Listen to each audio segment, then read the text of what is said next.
ایک دن حضرت عیسیٰ علیہ السلام سفر پر تھے تو بارش شروع ہو گئی۔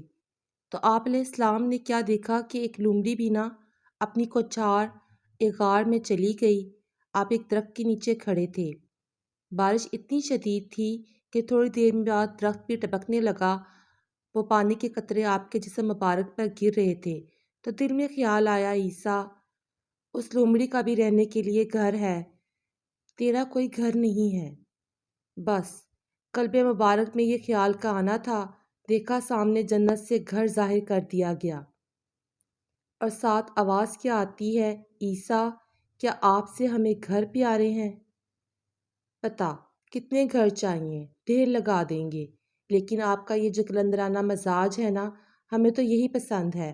حضرت عیسیٰ علیہ السلام سجدے میں چلے گئے اور عرض کیا، یا رب کریم، اگر آپ کو یہی پسند ہے تو مجھے بھی یہی پسند ہے۔